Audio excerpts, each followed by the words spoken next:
Buenos días, Katy Fernández te saluda. Qué alegría saber que estamos juntos otra vez para abrir la palabra de nuestro Papá Celestial. Gracias, muchas gracias por acompañarme. Te invito a que traigas tu Biblia y que oremos. Amante Padre Celestial, gracias por este nuevo día, gracias por tu compañía, por tu amor, por tu cuidado, porque saber que estás siempre al lado de nuestros queridos y al lado nuestro nos da mucha tranquilidad.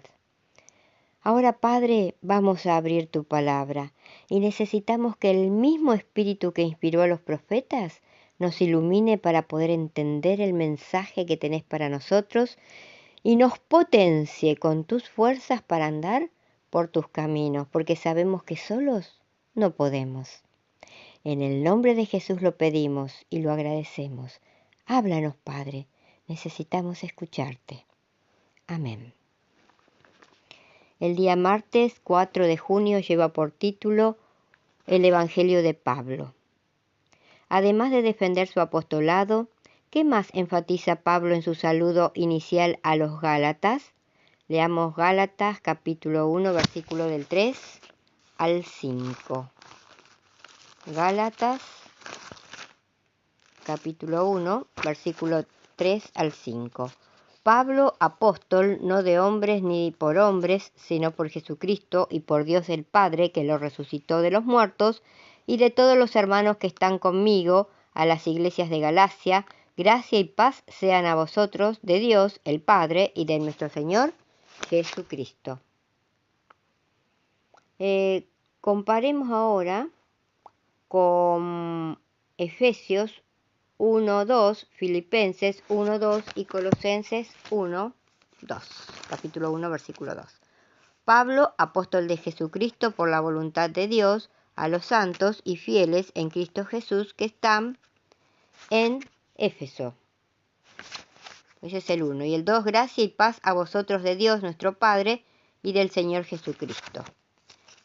Ahora vayamos a Efesios capítulo 1, Filipenses capítulo 1, versículo 2.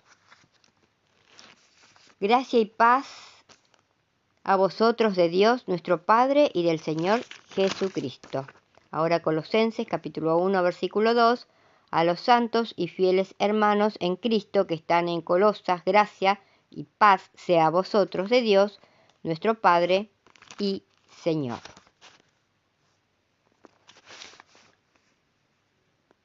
Dice paz a vosotros de Dios, nuestro Padre, y del Señor Jesucristo. Una de las características únicas de la carta de Pablo es el modo en que relaciona la palabra gracia y paz en sus salutaciones. La combinación de estas dos palabras es una modificación de los saludos más característicos en el mundo griego y judío, donde un griego escribía saludos o salud, jairein, Pablo escribe gracia, una palabra que sonaba similar en griego, charis. A esto Pablo añade el saludo típico judío, paz. La combinación de estas dos palabras no es un mero cumplimiento. Al contrario, utiliza estas palabras básicas que describen su mensaje evangélico. De hecho, Pablo utiliza dos palabras más que cualquier otro autor en el Nuevo Testamento. La gracia y la paz no provienen de Pablo, sino de Dios, el Padre y del Señor Jesucristo. ¿Qué aspectos del Evangelio incluye Pablo en Gálatas 1 del 1 al 6? Gálatas capítulo 1.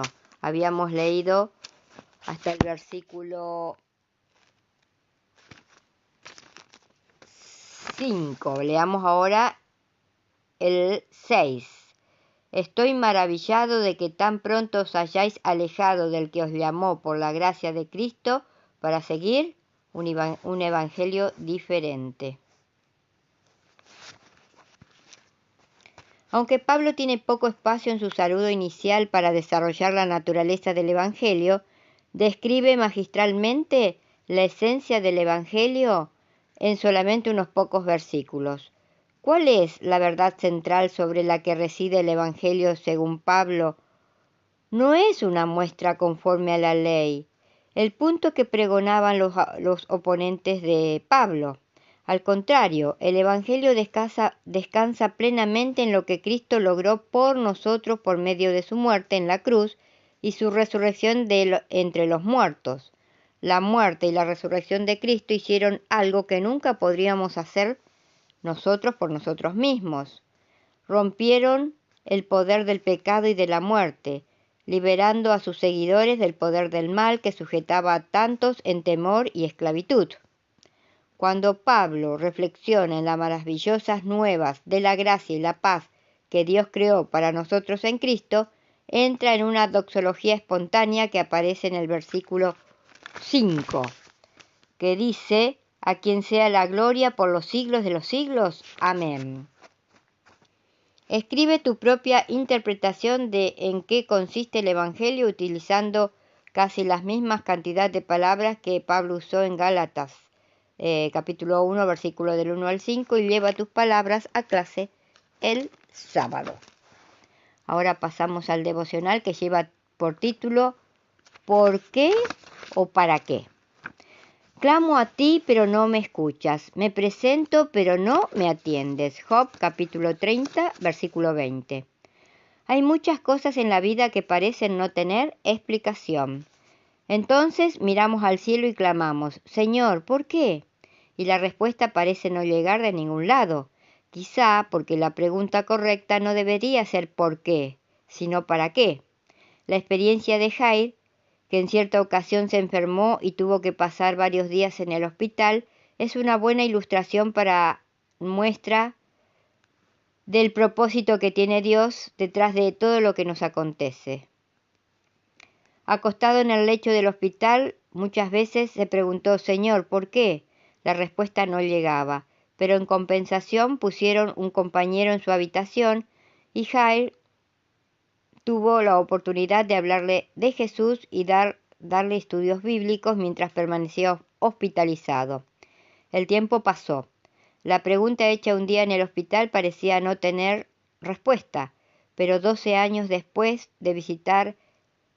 al visitar la iglesia de San Paulo Alfonso, en el estado brasileño de Espíritu Santo, encontró a toda una familia convertida al Evangelio por el trabajo de un joven llamado Edinaldo.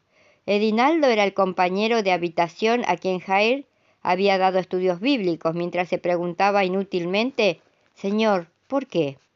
El tiempo trajo las respuestas y la respuesta fue: no voy a explicarte el por qué, pero voy a decirte para qué. Tú enfermaste para que yo pudiera alcanzar por tu intermedio el corazón de Edinaldo y a través de la vida de él alcanzar a toda esta gran familia. Clamo a ti, pero no me escuchas, decía Job en el versículo de hoy. ¿Cuántas veces en la vida decimos las mismas palabras? Los seres humanos queremos respuestas inmediatas.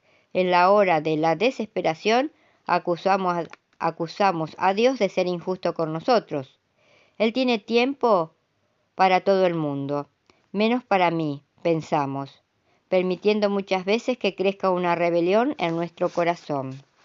Si pudiéramos ver el fin desde el comienzo, sin duda dirigiríamos nuestra vida como Dios está permitiendo que se desarrolle, porque entenderíamos detrás de todo momento difícil que no existe solo un porqué, sino un para qué.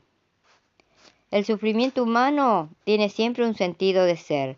Cuando Jesús sufría la agonía de la cruz, no fue animado con una explicación teológica sobre su sufrimiento, no, sino con el propósito de su sacrificio.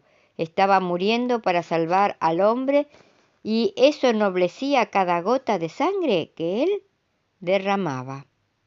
Que en este nuevo día que tenemos por delante pensemos: si es que estamos pasando por el valle de la sombra. Si no entendemos, no intentemos entender. Pidámosle a Dios que nos dé fuerzas para no desanimarnos, sabiendo que por detrás de todo existe un propósito que el tiempo nos explicará. Y recordemos hoy también: Si nuestras palabras no ayudan, no confortan, no hacen bien o no alegran, que nuestro Dios Todopoderoso nos libre de pronunciarlas. Que la paz del Dios Creador te acompañe. Nos vemos mañana, si Dios quiere. Y muchas gracias porque estás ahí, acompañándome.